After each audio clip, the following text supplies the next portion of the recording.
বন্ধুরা, আপনারা যেহেতু এই ভিডিওতে ক্লিক করেছেন গরিবের বউ নাটকটি আবারও দেখতে চাচ্ছেন এবং কি নাটক সম্পর্কে গোপন কিছু তথ্য জানতে চাচ্ছেন, তো ভিডিওটা না টেনে সবাই শেষ পর্যন্ত দেখতে থাকেন।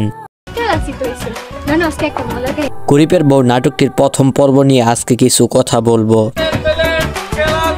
গরিবের বউ নাটকটির মূল অ্যাক্টর হিসেবে থাকে রাতুল নামের এক ফেরিওয়ালা, আর নাটকটির মেন মহিলা অ্যাক্টর হিসেবে থাকে নাজমা নামের এক চেয়ারম্যানের মেয়ে। নাজমা এবং তার ছোট বোন লিজা স্কুলে যাবার সময় রাতুলের সাথে দেখা হয়ে যায়, আর নাজমা রাতুলকে জিজ্ঞেস করে, তুমি গ্রামে গ্রামে সিরামিক্স বিক্রি করো কেন?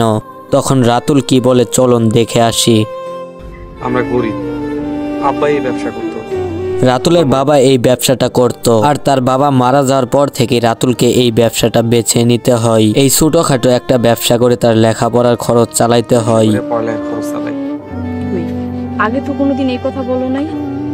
রাতুলের মুখ থেকে এসব কথা শোনার পর নাজমা অনেকটাই অবাক হয়ে যায়, আর অবাক তো হওয়ারই কথা, কারণ এই ছোটখাটো একটা ব্যবসা করে নিজের পড়ালেখার খরচ নিজেই চালাইতেছে। তারপর নাজমা এবং তার ছোট বোন লিজা সেখান থেকে বাড়িতে চলে আসে, আর নাজমা সিদ্ধান্ত নেয় যে সে রাতুলের সাথে পালিয়ে যাবে। রাতুলের লগে পালিয়ে যাব।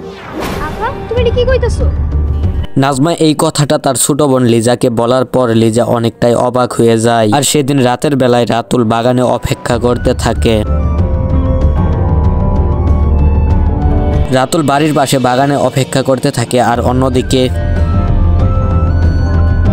নাজমা এবং তার ছোট বোন লিজা সেখানে চলে আসে।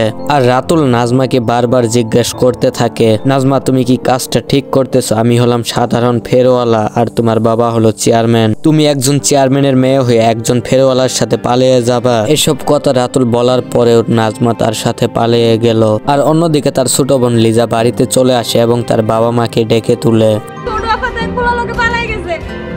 লিজা বাড়িতে এসে বলে, আপু কোন জানি একটা ছেলের সাথে পালিয়ে গেছে। আর এই কথাটা শোনার পর নাজমার বাবার বুকে ব্যথা শুরু হয়ে যায়। পরের দিন সকালবেলা নাজমা এবং রাতুলকে ধরে আনা হয় বাড়িতে। নাজমাকে তার বোনেরা এবং তার দুলাভাইরা অনেক অপমান এবং অনেক গালি দিতে থাকে, কারণ সে একটা সাধারণ ফেরিওয়ালার সাথে পালিয়ে গিয়েছে। সেজন্য নাজমাকে তার দুলাভাইরা অনেক বকা দিতেছে। আর অবশেষে নাজমা এবং রাতুল বাড়ি থেকে চলে আসে। আর বন্ধুরা, এইখানেই গরিবের বউ নাটকটির প্রথম পর্ব শেষ হয়ে যায়। যারা গরিবের বউ নাটকটির প্রথম পর্ব দেখতে চাচ্ছেন তারা আমার ডিসক্রিপশন বক্সে গিয়ে লিংকে ক্লিক করে দেখে আসেন।